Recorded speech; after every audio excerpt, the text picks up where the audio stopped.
అయితే నేను అంటాను, ఈరోజు ఆ దావీదు గారు కూడా దేవుని మీద ఆనుకున్నారు. హల్లెలూయా. ఏంటి? నా ప్రాణము ఆయనను నమ్ముకొని మౌనముగా ఉన్నది. ఎందుకు మౌనంగా ఉన్నదో తెలుసా? శ్రమలో నన్ను నడిపించే నా దేవుడు నా పక్షముగా ఉన్నాడని మౌనంగా ఉంది. శ్రమలో నుంచి స్తుతిలోకి నడిపిస్తాడని నమ్మకం ఆయనకుంది. ఎందుకుందో తెలుసా? నా దేవుడు ఎలాంటి వాడు అనుకున్నావు? నిన్ను శ్రమలో ఉంచే దేవుడు కాదు, నిన్ను చింతలో ఉంచే దేవుడు కాదు, నిన్ను బాధల్లో బ్రతకమనే దేవుడు కాదు. వాటన్నిటిని కొట్టివేసి దేవుడి రాకడ వచ్చినప్పుడు మేఘం ఎక్కించే గుంపులో ఉంచడానికి నీ కోసం ప్రయత్నం చేస్తా ఉన్నాడు. చప్పట్లు కొడతారా?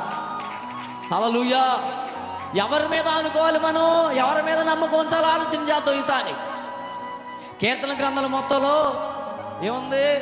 నేను నిన్ను నమ్ముకొని ఉన్నానయ్యా, నీవే నా రక్షణ శృంగము, రక్షణ దుర్గము, నా కేడము, నా బలము, ఆశ్రయ దుర్గము, ఎత్తైన కోట, నా కొండ, అన్నీ కూడా కలగలిపి దావీదు గారు కీర్తనలు పాడుతూ ఉన్నారు. ఆయన ఎవరి మీద ఆడుకున్నాడు?